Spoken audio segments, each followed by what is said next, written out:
오늘 저희들에게 주신 하나님 말씀 창세기 26장 1절에서 6절 말씀 의지하고 이삭의 하나님, 하나님의 이삭이라는 제목의 두 번째 말씀을 드립니다. 믿음의 조상 중에 한 사람인 이삭은 그의 인생이 웃음으로부터 시작이 되었습니다. 근데 그 웃음은 기쁨의 웃음이 아니라 이 어처구니 없어서 웃는 웃음, 우리가 실소라고 하죠. 이 실소로부터 시작이 되었습니다. 아브라함과 사라가 이삭의 탄생을 예고받았을 때였습니다. 그 얘기를 들은 사라가 속으로 웃었습니다. 내가 지금 나이가 몇인데 경수가 끊어진 지가 언젠데 내가 아이를 낳는단 말인가 하고 하나님의 말씀을 들으면서 웃었습니다. 하나님 말씀이 어처구니가 없게 들렸기 때문이지요. 이 일을 하나님께서 지적하시면서 사라에게 한 말씀 하셨습니다. 네가 왜 웃느냐? 네가 볼 때 나 하나님에게 불가능한 일이 있다고 생각하느냐? 이렇게 하니까 그만 사라가 겁이 나서 순식간에 자기도 모르게 거짓말을 합니다. 안 웃었습니다. 그랬더니 하나님이 못을 박아 말해. 네가 웃었다. 그래서 그 집 아들 이름이 나중에 웃음이 됩니다. 이삭이라는 말이 내가 웃다라는 뜻이에요. 자, 이삭이 태어났을 때 정말 사라에게는 이삭이 웃음이었습니다. 한박 웃음이었죠. 사람들 중에 누가 내가 이 나이에 아이를 낳을 거라고 생각을 했겠냐. 내가 어떻게 이 나이에 아이 젖을 먹일 거라고 사람들이 생각을 했겠느냐. 사람들이 이야기를 들으면 다 웃을 것이다. 그리고 사라도 웃었습니다. 그래서 그 아들 이름도 이삭, 웃음이라고 지었습니다. 하나님이 나에게 웃음을 주셨구나. 나와 같은 늙은이가 아들을 낳았다고 하면 듣는 사람마다 나처럼 웃지 않을 수가 없겠지. 이렇게 사라가 말하였습니다. 그러나 살면서 이삭에게는 웃을 일이 그렇게 많지 않았습니다. 웃을 일보다는 그렇지 못할 일이 더 많았습니다. 첫 번째는 그의 탄생으로 말미암아 그의 집에서 쫓겨나는 사람이 생겼습니다.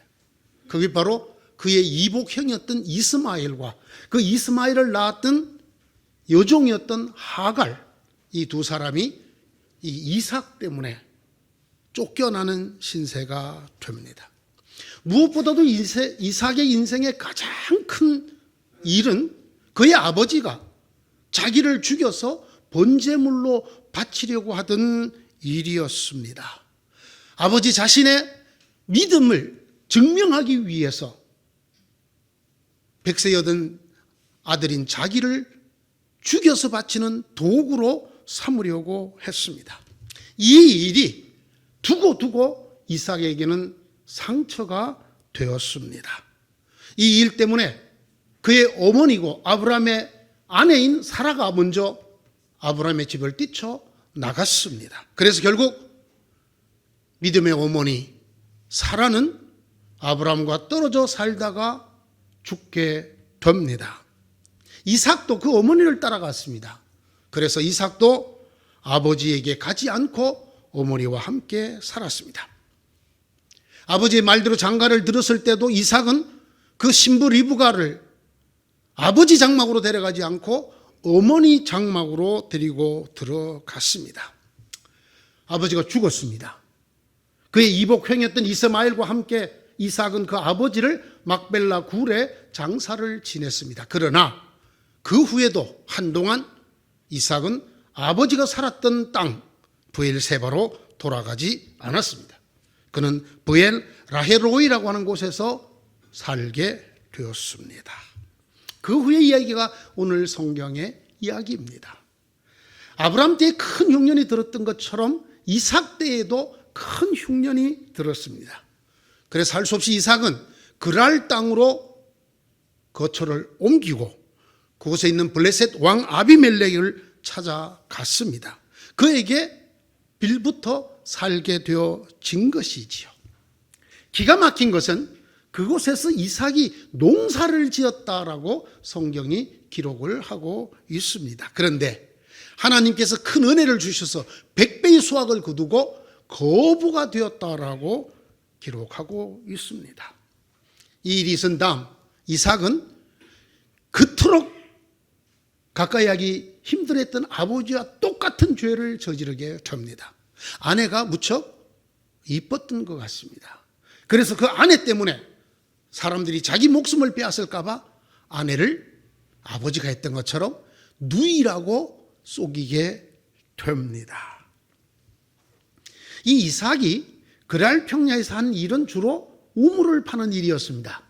여러분, 당시에 그 블레셋 땅에는 우물이 곧 생명줄기였습니다.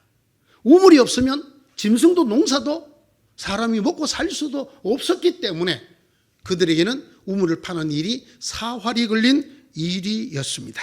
그런데 그가 그랄 평원에서 우물을 팔 때마다 블레셋 사람들이 와서 묻어버리거나 빼앗아가 버렸습니다.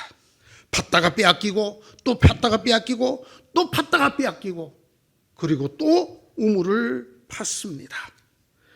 그렇게 세월이 지나고 비로소 그랄에서 브엘세바, 아버지가 살았던 브엘세바로 가게 됩니다. 그리고 비로소 그곳에서 아버지가 살았던 그 브엘세바에서 이삭은 아버지의 하나님, 아브라함의 하나님 여호와를 만나게 됩니다. 비로소 아브라함의 하나님께서 그에게 나타나셔서 그에게 축복과 약속을 해 주시게 됩니다. 그제서야 이삭은 하나님께 예배를 드렸다고 성경은 기록하고 있습니다. 이삭이 우물을 파면 빼앗고 또 새로 우물을 파면 빼앗고 이렇게 하던 세월 동안에 이 그랄에 있던 아비멜렉 왕은 하나님이 진짜 이삭과 함께 한다는 것을 보게 됩니다. 그래서 이 아비멜렉이 이삭을 찾아옵니다. 찾아와서 우리 평화조약을 맺자. 서로가 서로에게 방해도 하지 말고 해하지도 말고 사이좋게 지내자고 먼저 제안을 하고 그래서 아비멜렉과 협약을 맺게 됩니다. 그 아비멜렉과 협약을 맺은 후에 이삭은 또 우물을 팠습니다. 그러자 그곳에서도 물이 터져 나왔습니다. 그래서 이삭은 그 지명을 세바의 우물, 맹세의 우물이라는 뜻의 브엘세바라고 짓게 됩니다. 그에게 좋지 않은 일이 일어납니다. 그의 쌍둥이 아들 중에 맏아들인 에서가 가나안 여자와 헷 족속의 딸들과 결혼하게 됩니다. 이 일로 이삭은 물론 그의 아내 리브가가 큰 근심거리를 안게 됩니다. 우리가 이삭의 말년을 잘 압니다. 이삭이 말년에 자식을 알아볼 수 없을 정도로 자기 눈앞에 있는 자식을 알아볼 수 없을 정도로 눈이 멀게 되어집니다. 그리고 그 아들 중에 하나에게 속임을 당해서 장자에게 줘야 될 축복을 그만 차남에게 주는 일을 저지르게 됩니다. 이 일로 말미암아 두 형제는 원수가 되고 서로가 해칠 수 없는 거리에 떨어져 살아야 되는 운명이 되어지게 됩니다. 자, 이것이 이삭의 개괄적인 일생입니다. 여러분은 이 이삭의 일생 중에서 어디에서 이삭의 하나님이라는 말씀을 찾을 수가 있습니까? 무엇이 있습니까? 이런 이삭의 일생 중에 과연 저래서 하나님이 이삭의 하나님이라고 말씀하셨구나 하고 할 만한 데가 어디에 있습니까? 여러분 눈에 이것이 혹시 보이십니까? 제가 지난주에도 말씀드린 것처럼 아브라함이나 야곱에 비해서 이삭은 그렇게 두드러진 믿음의 조상이 될 만한 두드러지는 것이 없어 보이는 사람입니다. 지금 우리가 살펴본 대로 그의 일생은 과연 이삭이 하나님이라고 할 만하다라고 하는 하나님의 이삭이라고 할 만하다라고 하는 구절이 얼른 보이지 않습니다. 그러나 그렇지 않습니다. 우리들 눈에 번쩍 띄게 만드는 성경 구절이 있습니다. 이 이스라엘의 족장들 중에 딱 한 사람, 이삭에게만 나오는 말씀이 기록되어져 있습니다. 그것이 어디의 말씀일까요? 12절의 말씀입니다. 이삭이 그 땅에서 농사를 지었다.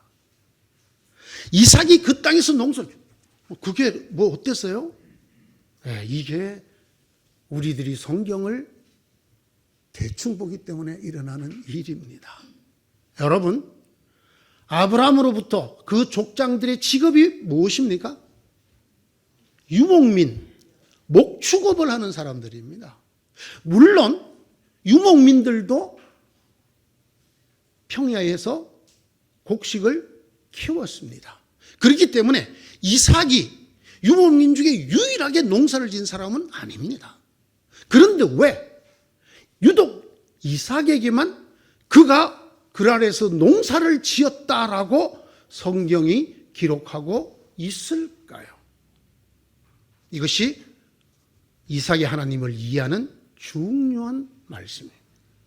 이 말씀 속에 이삭이 어떻게 믿음의 조상이 되었는가 하는 것을 우리에게 알려주는 비밀이 들어 있습니다. 앞서 말씀드린 대로 아브라함은 유목민의 대부족장입니다. 이삭은 어렸을 때부터 아버지가 하는 걸 보고 자랐습니다. 같이 했습니다. 그러면 자연스럽게 그는 목축업, 양과 소를 먹이는 사람이 되었을 것입니다. 그런데 여기 오늘 말씀은 이삭이 그 땅에서 농사를 지었다라고 기록을 했습니다. 단 한 사람, 이게 성경에 나오는 이스라엘 부족장 중에 단 한 사람, 이삭만 농사를 지었다라고 기록을 했습니다. 저는 우선 이렇게 읽힙니다. 이삭이 얼마나 그 아버지에게 논더리가 났으면, 자기를 죽여서 믿음을 인정받으려고 했던 그 아버지 사건이 가슴에 맺혔으면 아버지와 같은 직업을 갖고 싶어 하지 않은 것은 아닐까?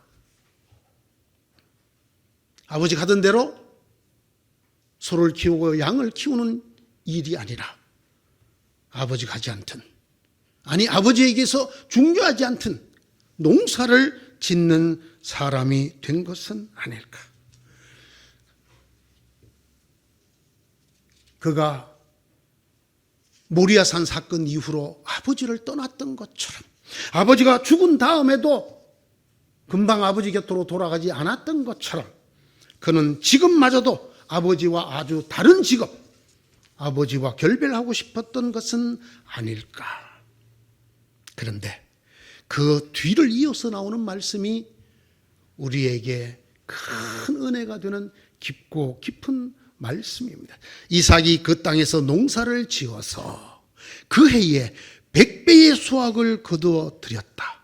주님께서 그에게 복을 주셨기 때문이다.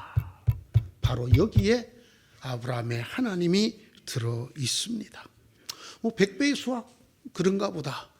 여러분, 이 그랄 땅에서는, 블레셋 상에서는 100배의 수확이라는 것이 있을 수가 없는 수확이라고 합니다. 일반적인 농지에서 나는 수확이 30배라고 합니다. 그런데 아주 좋은 땅에서는 50배까지도 열매가 맺힌다고 합니다.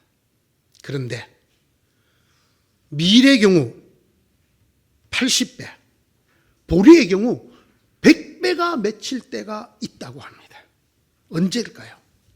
그 땅에서 최고의 땅, 그리고 조건이 가장 좋았던 해에 비라든가 이슬이 내리는 것 등등이 가장 완벽했을 때 100배를 거둘 수도 있다고 합니다. 이 성경에서 말하는 이삭이 그 땅에서 농사를 지어서 그의 100배의 수확을 거두어 드렸다라는 말은 그 땅에서 거둘 수 있는 최대의 수확을 거두었다라는 그 뜻이라고 합니다. 그리고 그 뒤에 주님께서 그에게 복을 주셨기 때문이라고 합니다. 여러분, 이 말씀을 듣고 생각나는 말씀이 없습니까? 예수님의 말씀입니다. 30배, 60배, 100배가 되리라. 어디서 나온 말씀일까요? 일찍이 하나님이 이삭에게, 유목민이었던 그가 농사를 지었을 때에 그 땅에서 거둬들일 수 있는 최대의 추수, 100배를 추수하게 해 주셨습니다. 이미. 오늘 이 12절의 말씀은 하나님께서 이삭을 어떻게 대우해 주셨는가, 이삭이 하나님에게 어떻게 했는가가 아니라 하나님께서 이삭을 어떻게 대해 주셨는가에 대해서 보여주는 말씀입니다. 유목민인 그가 가축을 치지 않고 농사를 지을 때에도 하나님은 그에게 복을 쏟아부어 주셨다. 받을 수 있는 최대의 복을 받게 해 주셨다라는 말씀입니다. 그가 비록 그 아버지 아브라함처럼 양과 소를 키우는 일을 하지 않고 농사를 지었을 때에도 하나님이 그에게 농부가 받을 수 있는 최고의 수확을 복으로 내려주셨다라는 것입니다. 이렇게 하나님께서 이삭의 하나님이 되어 주셨다라는 말씀입니다. 하나님이 이삭이 된 것이 먼저가 아니라 하나님이 이삭의 하나님이 되어 주셨다라는 것입니다. 왜 그럴까요? 왜 그랬을까요? 왜 하나님께서 이 이삭에게 그가 무엇을 하든지 목축을 하지 않고 농사를 지을 때에도 최고의 축복을 주셨을까요? 하나님이 조금 미안하셨을까요? 모리아산에서 이삭이 얼마나 놀랬겠습니까? 하나님이 감히 자기를 죽여서 번제물로 바치라고 했다는 말을 들었을 때, 그리고 아버지가 조금도 주저함 없이 칼을 빼들고 자기를 죽이려고 했을 때 얼마나 놀랐을까요? 아마 그 일이 하나님에게 조금 미안했을까요? 아닙니다, 여러분. 하나님에게는 그런 일은 없습니다. 하나님은 인간이 아니십니다. 우리가 생각할 때 미안한 일, 하나님에게는 전혀 그런 일과는 상관이 없는 일입니다. 생명을 주신 하나님께서 언제든지 거두어 가실 수가 있습니다. 그러면 왜 하나님께서 먼저 이렇게 솔선적으로 이삭의 하나님이 되어 주셨을까요? 약속 때문입니다. 하나님께서 이전에 하셨던 약속 때문입니다. 무슨 약속입니까? 아브라함에게 이삭이 태어나기도 전에 네 씨를 바다의 모래처럼 하늘의 별처럼 많게 해 주겠다 뿐만 아닙니다. 아브라함이 하나님의 약속을 기다리지 못하고 마누라의 꼬임에 넘어가 하갈을 아내로 들여 이스마엘을 낳은 다음에도 하나님이 말씀하십니다. 이 씨가 네 씨가 아니다. 사라가 네게 아들을 낳아줄 것이다. 그 씨가 하늘의 별처럼 바다의 모래처럼 많아질 것이고, 그 이삭의 씨가, 그 이삭의 씨 때문에 모든 민족이 복을 받게 될 것이다. 하나님께서 이렇게 약속을 하셨기 때문입니다. 하나님이 아브라함에게 말씀하셨습니다. 너는 아내 사레를 이제 사레라고 하지 말고 사라라고 하여라. 내가 그에게 복을 주어 너에게 아들을 낳아주게 하겠다. 내가 너희 아내에게 복을 주어서 여러 민족의 어머니가 되게 하고 백성들을 다스리는 왕들이 그에게서 나오게 하겠다. 이 말을 들은 아브라함은 하나님께 이렇게 아뢰입니다. 하나님, 사라가 아들을 낳는 것은 그만두시고 지금 낳은 아들, 저 하갈의 아들 이스마엘, 저것도 내 핏줄이니까 죄나 하나님의 복을 받으며 살게 해 주십시오.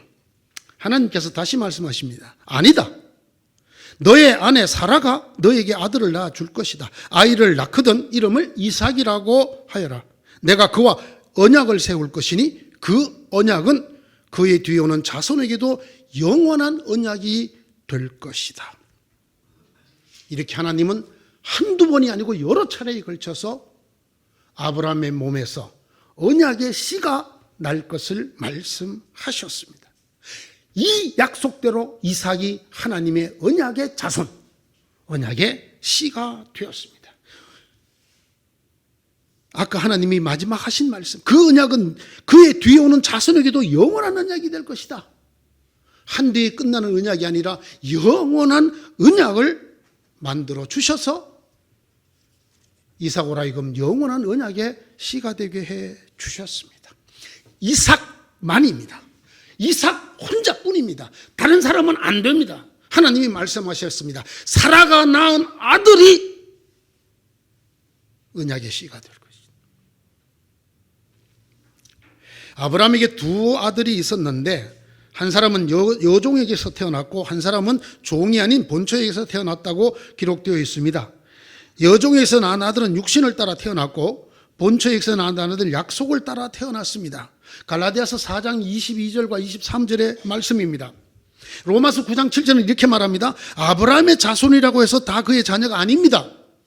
다만 이삭에게서 태어난 사람만을 너의 자손이라 부르겠다 하셨습니다. 이스마엘도 아브라함의 아들이고 그 후에 아브라함이 또 장가를 가서 자녀를 더 가지게 되지만 아무도 언약의 자녀가 되지 못합니다. 하나님이 단 한 사람, 이삭, 사라의 몸에서 난 이삭을 언약의 씨로 삼겠다 하셨기 때문입니다. 이렇습니다. 이삭이 먼저 하나님이 이삭이 된 것이 아니라 하나님이 이삭이 태어나기도 전부터 약속하시고 약속의 씨로 삼으시고 그의 하나님이 되어 주신 것입니다. 하나님께서는 스스로 약속을 하셨습니다. 그리고 스스로 그의 하나님이 되셨습니다. 하나님이 아브라함에게 말씀하셨다. 그 아들과 이스마엘입니다. 그 어머니인 하갈, 여종의 일로 너무 걱정하지 말아라. 이삭에게서 태어나는 사람이 너의 씨가 될 것이니 사라가 너에게 말한 대로 다 들어주어라. 이렇게 이스마엘과 하갈을 내쫓을 때에도 하나님은 이삭의 씨만이 약속의 씨요 언약의 자녀라고 말씀해 주셨습니다. 어떻게 이삭이 믿음의 조상이 되었느냐? 하나님 때문입니다. 하나님이 그렇게 약속하셨기 때문에 하나님께서 그 약속대로 그를 태어나게 하시고 그를 약속의 자녀로 상속자로 삼으셨기 때문입니다. 성경은 이것을 은혜라고 합니다. 사람의 노력에 의한 것이 아니라 사람의 열심에 의한 것이 아니라 사람의 어떤 조건에 의한 것이 아니라 하나님의 약속에 의한 것, 하나님의 은총에 의한 것을 성경은 은혜라고 합니다. 이삭의 하나님, 이 말에서 우리가 느껴야 될 한 단어가 있습니다. 그것은 바로 은총의 하나님이라는 말입니다. 내가 무엇을 해서 보상을 받는 100세 여든 아들까지로도 감히 바치는 그런 믿음을 보임으로 아브라함의 하나님이라고 불림을 받는 것이 아니라 야곱처럼 아버지를 속이고 형을 속이고 죽기 살기로 하나님과 및 사람들과 더불어 하나님의 은혜를 받으려고 투쟁한 끝에 그래 네가 하나님과 싸워 이겼다 이렇게 야곱의 하나님이 되는 것이 아니라 이삭의 하나님은 하나님이 먼저 약속해 주시고 하나님이 선택해 주시고 하나님이 그 약속대로 그의 하나님이 되어 주심으로 이삭의 하나님이 되었다라는 것이 성경의 말씀입니다. 이삭의 하나님은 곧 은총의 하나님이라는 말과 동의어입니다. 이삭이 대단해서가 아닙니다. 여러분, 이삭의 일생을 우리가 훑어봤습니다. 이삭이 자기 아버지와 똑같은 죄도 지었습니다. 마음에 아버지에 대한 원한을 풀지 못하고 오랫동안 방황했습니다. 이삭이 대단해서가 아니라 이삭이 그럴만 해서 언약의 씨가 되는 것이 아니라 참으로 이삭의 믿음이 훌륭하고 훌륭해서 하나님께서 나는 이삭의 하나님이라고 하시는 것이 아닙니다. 하나님께서 먼저 약속하시고 하나님께서 그 약속대로 은혜를 베푸셨기 때문에 이삭의 하나님이 되셨습니다. 하나님의 이삭이 그렇게 태어났다라는 말입니다. 사랑하는 성도 여러분, 아십니까? 이 이삭의 하나님이 중요한 이유를 아십니까? 이 이삭의 하나님이 곧 우리의 하나님이시기 때문입니다. 갈라디아서 4장 28절입니다. 꼭 기억하십시오. 갈라디아서 4장 28절. 형제 자매 여러분, 우리는 이삭과 같이 약속의 자녀들입니다.